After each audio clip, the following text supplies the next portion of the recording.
इस समय देवासुर संग्राम हुआ, तो देवासुर संग्राम में देवराज इंद्र ने राजा बलि के माथे में कुल्हाड़ा मार दिया।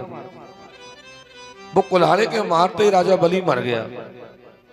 जब राजा बलि मर गया, राजा बलि की लाश जब दैत्यों के पास में गई, तो दैत्य रोते रोते अपने गुरुजी के पास में गई। गुरुजी कौन? शुक्राचार्य जी। बोले गुरुजी, हमारे राजा बलि मर गए। क्या वो, कैसी बात कर रहे हो? बोले हाँ। शुक्राचार्य जी ने कहा गर्दन तो नहीं कटी है? बोले नहीं। बोले फिर तो मैं जीवित कर दूंगा। शुक्राचार्य जी महाराज मरे को जीवित करने की विद्या जानते थे। ये दुनिया में कोई नहीं जानता था, केवल शुक्राचार्य जी जानते थे। शुक्राचार्य जी महाराज ने अपनी भृगु विद्या के द्वारा और ये मरे हुए बलि को जीवित कर दिया। बोले बलि बोल तुझे क्या चाहिए? तो बलि ने कहा गुरुजी मुझे स्वर्ग का राज चाहिए। स्वर्ग का राज चाहिए? बोले हाँ। गुरु मेहरबान तो चेला पहलवान। अब तो गुरुजी ने अपना तेज निकाल करके राजा बलि को दिया कि ये रथ में बैठ जा, मैं तुझे रथ दे रहा हूं और रथ में बैठ करके मेरा तेज लेकर के तू स्वर्ग में चला जा। कोई देवता की सामर्थ्य जो तेरे सामने आ जाए, ब्रह्म तेज का सामना कर सके। शुक्राचार्य जी महाराज ने जब तेज दिया, उसको लेकर के राजा बलि स्वर्ग में गया। सारे देवता भाग गए और बलि का स्वर्ग में राज हो गया। गुरुजी ने कहा कि राजा बलि एक यज्ञ से काम नहीं चलेगा, 100 यज्ञ करने पड़ेंगे, तब तेरा इंद्रासन पक्का हो जाएगा, तब तेरा नाम हो जाएगा शतक्रतु, 100 यज्ञ करने वाले।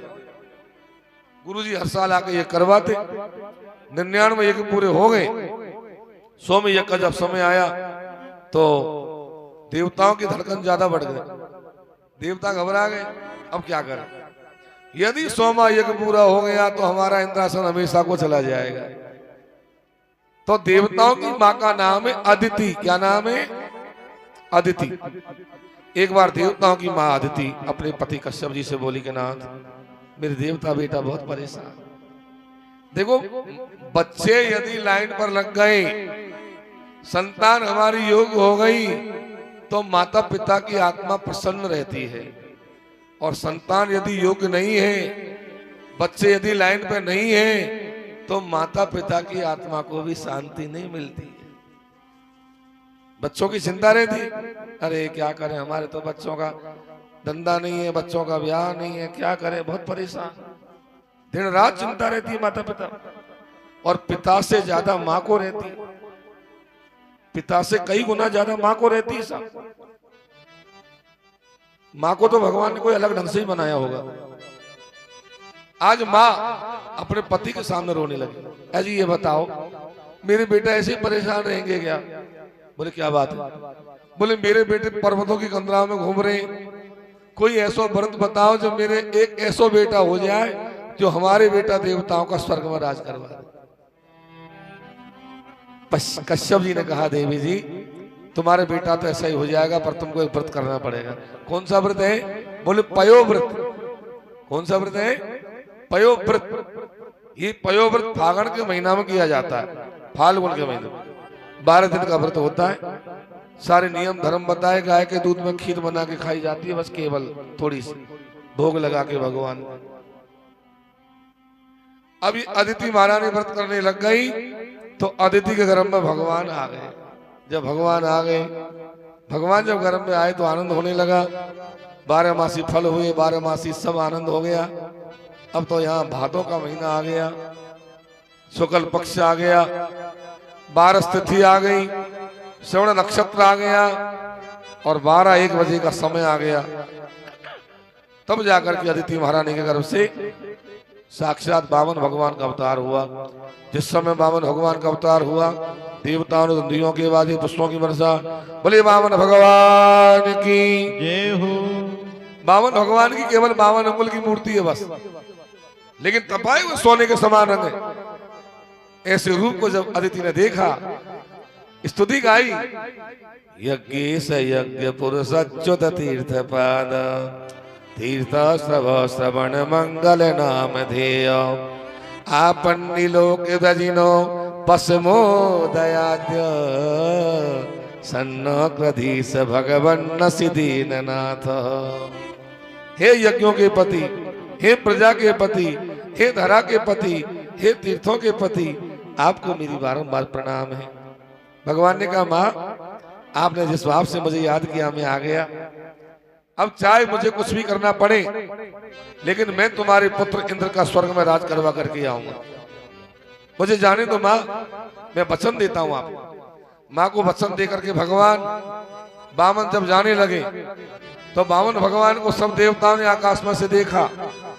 सुखदेव जी क्या लिखते हैं आगे, तम बटुम वामनम दृष्ट्वा मोदमाना महर्षय कर्माणि कार्यमासु पुरस्कृत्य प्रजापति।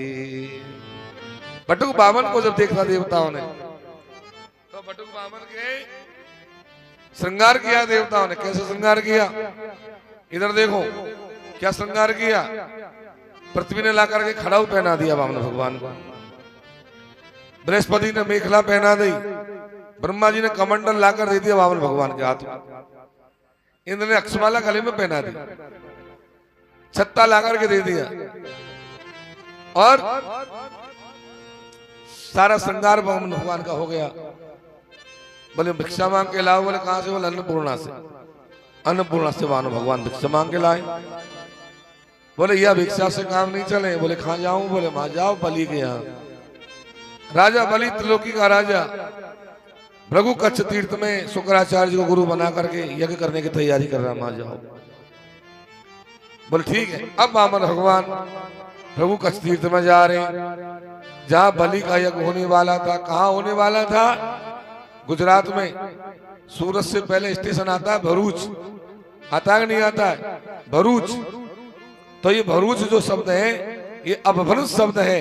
पहले नाम था भृगु कच्छ, वो अपभ्रंश होकर के भरूच हो गया। मां नर्मदा जी बहती है, भागवत में लिखा तम नर्मदाया भृगु कच्छ संग के, ऐसा लिखा है भागवत। अब तो भृगु कच्छ तीर्थ में जा रहे हैं वामन भगवान और बलि के द्वार की तरफ जा रहे हैं। बलि के द्वार पर जब भगवान पहुंचे तब तो बलि ने आकर के स्वागत किया है। स्वागतम भो स्वागतम ते नमस्तुभ्यम ब्रह्मन के करवावते ब्रह्मर्षीणाम तपो साक्षात मन्नित्वार्य वपुरधरा। हे ब्राह्मण, आपका स्वागत है। ऐसा लग रहा है मानो सारे ब्रह्म तीजों सब ऋषियों का तेज आप में समाहित हो गया। अरे वामन का रूप बनाए राजा बलि के द्वारे आए। वामन का रूप बनाए राजा बलि के द्वारे आए। ओ रावण का वेश बनाए राजा बलि के द्वारे आए। वामन का वेश बनाए राजा बलि के द्वारे आए। ओ राजा बलि के द्वारे आए। ओ राजा बलि के द्वारे आए। वामन का वेश बनाए राजा बलि के द्वारे आए। ओ वामन का वेश बनाए राजा बलि के द्वारे आए। ऐसे नहीं, दोनों हाथ उठा के हरि बोल।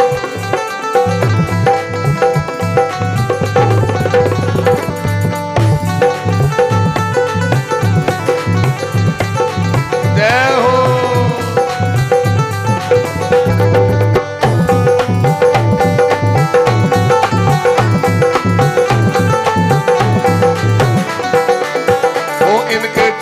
छोटे पाँव, इनके छोटे छोटे हाथ, इनके छोटे छोटे पाँव, इनके छोटे छोटे हाथ, इनके छोटे छोटे पाँव, इनके छोटे छोटे हाथ, इनके छोटे छोटे पाँव, इनके छोटे छोटे हाथ। हाथों में कमंडल सुहाए राजा बलि के द्वारे आए।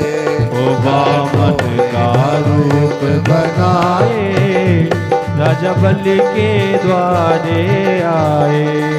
वामन का वेश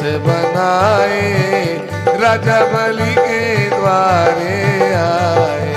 ओ बामन का भेष बनाए राजा बलि के द्वारे आए।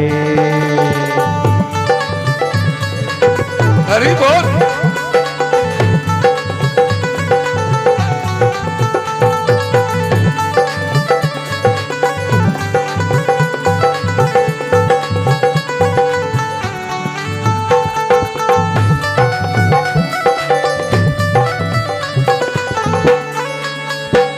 हरि बोल।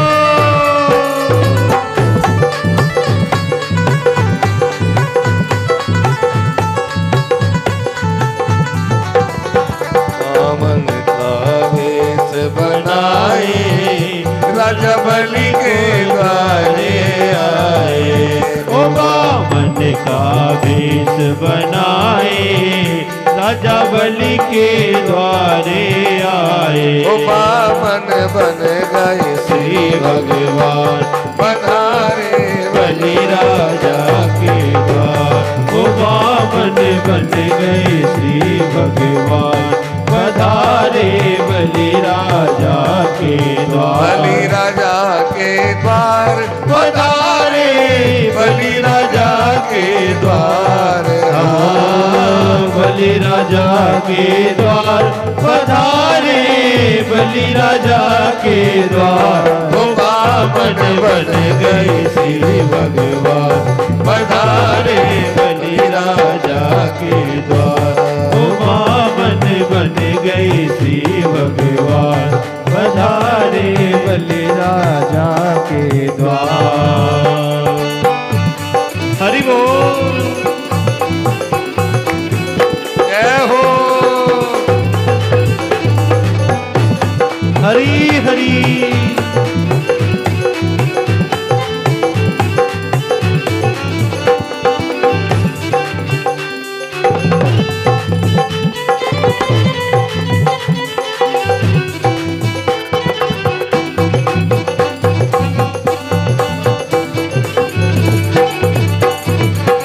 बलि राजा के द्वार बलि राजा के द्वार पधारे बलि राजा के द्वार पधारे बलि राजा के द्वार। ओ बामन बन गए श्री भगवान पधारे बलि राजा के द्वार। बामन बन गए श्री भगवान पधारे बलि राजा के द्वार।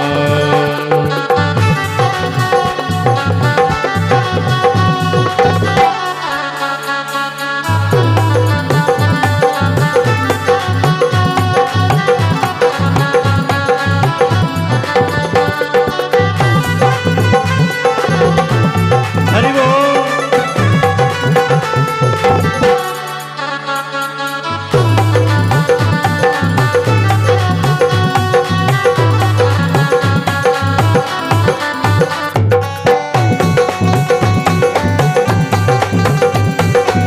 जय हो।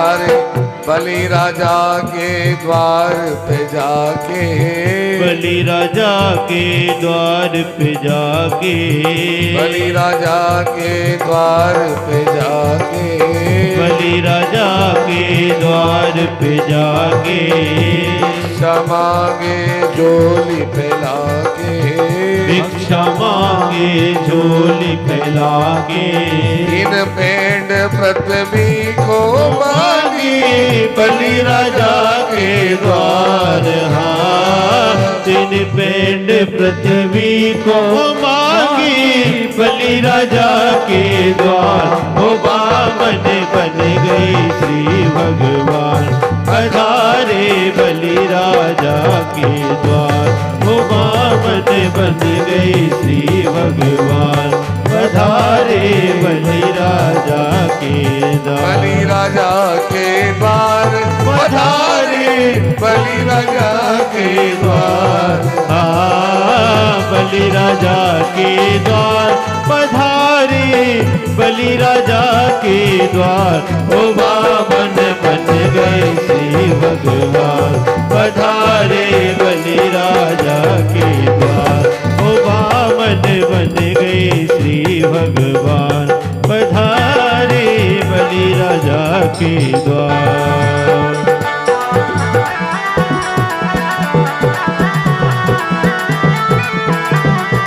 हरि बोल।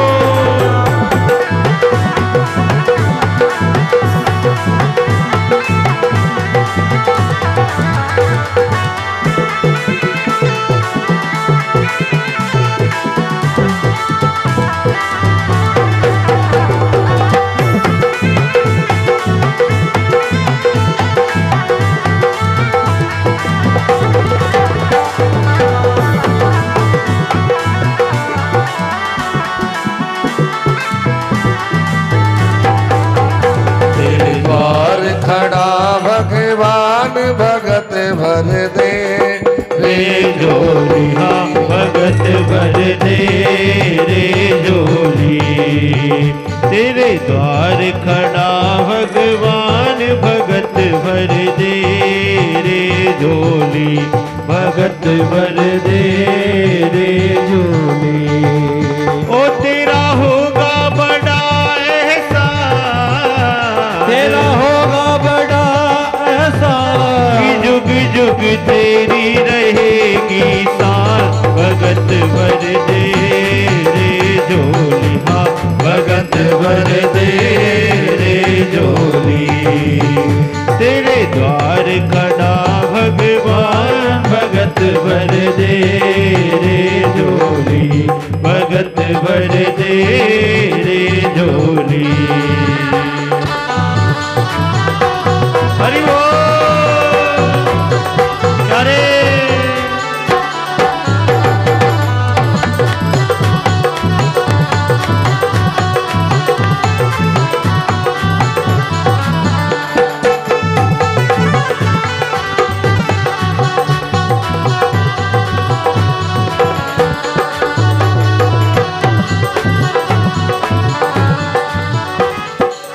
डोली उठी है सारी धरती देख ले, डोला गगन है सारा। डोली उठी है सारी धरती देख ले, डोला गगन है सारा। भीख मांगने आया तेरे दर, जगत का पालन हारा रे, जगत का पालन हारा। मैं आज तेरा मेहमान, मैं आज तेरा मेहमान, कर ले रे मुझसे जरा पहचान, भगत भर दे रे जोली, भगत भर दे रे जोली। तेरे द्वार खड़ा भगवान भगत भर दे रे जोली, भगत भर दे रे जोली।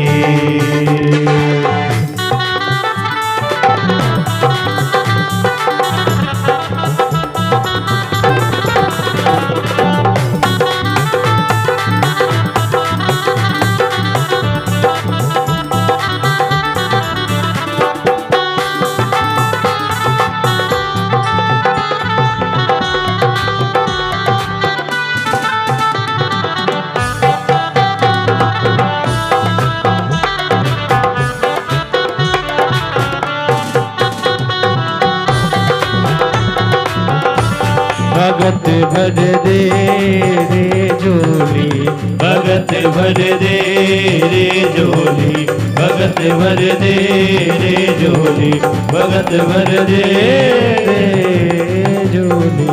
बोले वामन देव भगवान की जय हो। बलि के द्वार पर भगवान आए, बलि ने स्वागत किया। नाथ में क्या सेवा करूँ आपका? सोना चाहिए सोना दूंगा, चांदी चाहिए चांदी दूंगा। नहीं बलि, मैं तो केवल यज्ञ के दर्शन करने आया हूँ। महाराज